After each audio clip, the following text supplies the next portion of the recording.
അടിമാലി താലൂക്ക് ആശുപത്രിയിൽ ആദിവാസി യുവതിക്ക് പ്രസവ ചികിത്സ വൈകിപ്പിച്ചു എന്ന ആരോപണത്തിൽ പ്രതിഷേധം. യൂത്ത് കോൺഗ്രസ് പ്രവർത്തകർ ആശുപത്രി സൂപ്രണ്ടിനെ ഉപരോധിച്ചു. മതിയായ പരിചരണം കിട്ടാത്തതിനാലാണ് കുഞ്ഞു മരിച്ചതെന്നാണ് പരാതി.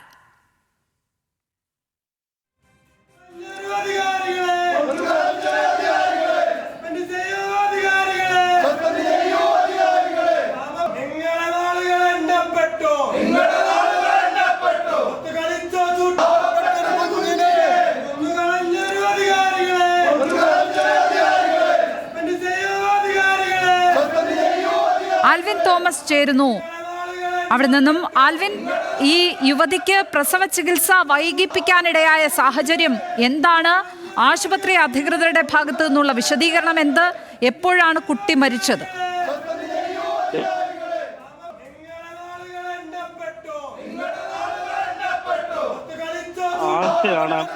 കഴിഞ്ഞ 14-ാം തീയതി താലൂക്ക് ആശുപത്രിയിൽ ഗർഭിണിയായി ചികിത്സ തേടുന്നത്.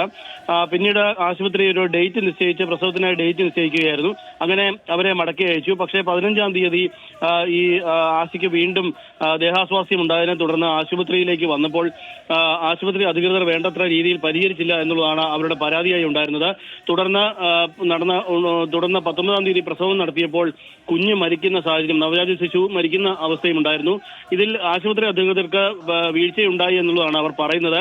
ഇവരെത്തിയ ഞായറാഴ്ച ദിവസം അനസ്തേഷ്യയിൽ ഉണ്ടായിരുന്ന വിഭാഗത്തിലുണ്ടായിരുന്ന ആളില്ല എന്നതുകൊണ്ടും സ്വകാര്യ ആശുപത്രിയിലേക്ക് ഇവരെ വിടുകയായിരുന്നു എന്നുള്ളതായിരുന്നു ഇവരുടെ ആരോപണം. ഈ ആരോപണങ്ങളൊക്കെ ഇന്നലെയും അവർ ഉന്നയിച്ചിരുന്നു. അതിന്റെ അടിസ്ഥാനത്തിലാണ് അവർ പരാതിയുമായി രംഗത്തെത്തിയത്.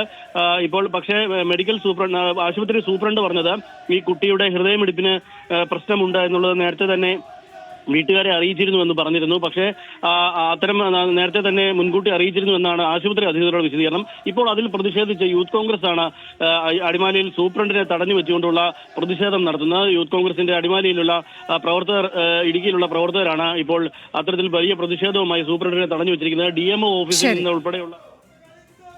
ആൽവിൻ തോമസ് ആണ് ഇടുക്കിയിൽ നിന്ന് വിവരങ്ങൾ പങ്കുവച്ചപ്പോൾ.